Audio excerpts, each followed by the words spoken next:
اور یہ روایت کرتے ہیں سیدنا علی ابن ابی طالب رضی اللہ تعالی عنہ سے.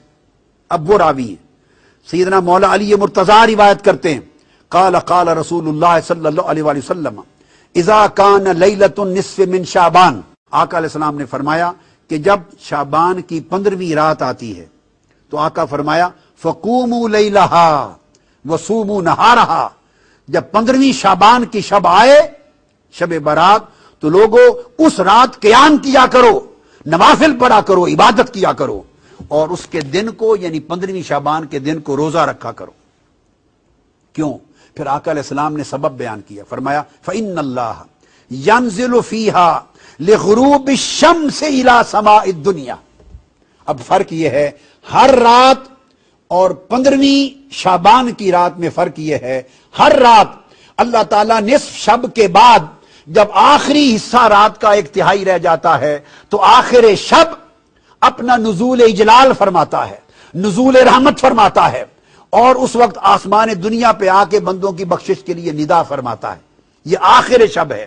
اور 15 شعبان کی رات کی خصوصیت یہ ہے، آقا نے فرمایا ینزل فیہا لغروب الشمس الى سماء الدنیا، کہ ادھر سورج غروب ہوتا ہے 14ویں شعبان کا، تو غروب آفتاب کے ساتھ ہی اللہ تعالیٰ آسمان دنیا پر اپنی شان قدرت کے ساتھ نزول اجلال فرماتا ہے، اور طلوع فجر تک اللہ تعالیٰ انسانوں کے قریب آسمان دنیا پر آ کر لوگوں کی بخشش و مغفرت کا سامان فرماتے رہتے ہیں. فیقول، اور اللہ پاک فرماتا ہے الا من مستغفر لی فاغفر لہ. 15 شعبان کی شب اللہ پاک غروب آفتاب کے بعد سے اعلان فرمانا شروع کرتے ہیں، ہے کوئی مجھ سے استغفار کرنے والا، گناہوں کی معافی مانگنے والا، سو میں اس کو معاف کر دوں. الا مسترزق فارزقہ، ہے کوئی مجھ سے رزق طلب کرنے والا، سو میں اس کے رزق میں وسعت عطا کر دوں. الا مبتلا فاعافیہ، ہے کوئی مصائب و آلام میں مبتلا شخص مجھ سے مانگے سو میں اس کو عافیت عطا کر دوں.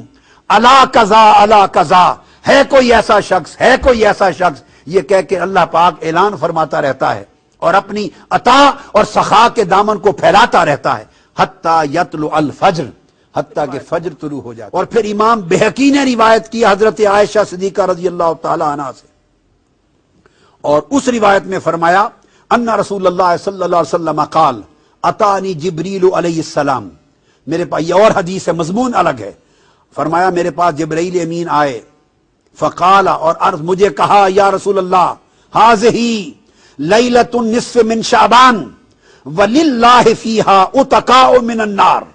یا رسول اللہ یہ آپ کی امت کے لیے عطیہ ہے. اور کیا عرض کیا؟ جبرائیل امین نے فرمایا کہ یہ شعبان کی نصف شعبان کی رات ہے، 15ویں شعبان کی رات، اور اس رات اللہ تعالیٰ دوزخ کی آگ سے اوتقا لوگوں کو آزاد فرماتا ہے. اور یہ جو لفظ شب برات استعمال ہوتا ہے ہماری اردو اور فارسی زبان میں، وہ اوتقاء من النار کا اردو ترجمہ ہے. یہ آقا علیہ السلام کا عطا کردہ لقب ہے کہ یہ رات دوزخ سے برات کا، آزادی کا کی رات ہے، اور دوزخ کی رات سے اللہ تعالیٰ لوگوں کو آزادی کا اور نجات عطا فرماتا ہے. اور سوائے مشرک کے، سوائے بغض اور عداوت دل میں رکھنے والے کے، سوائے خونی رشتوں کے ساتھ قطع رحمی کرنے والے کے، اور سوائے تکبر غرور کرنے والے شخص کے، اور سوائے والدین کے نافرمان کے، اور سوائے ہمہ وقت شرابی کے جو شراب میں دھت رہنے والا ہے، فرمایا ان افراد کو چھوڑ کر اللہ تعالیٰ باقی سب اشخاص کی جو توبہ کرتے اور معافی مانگتے ہیں ان کی بخشش کا سامان کر دیتا ہے.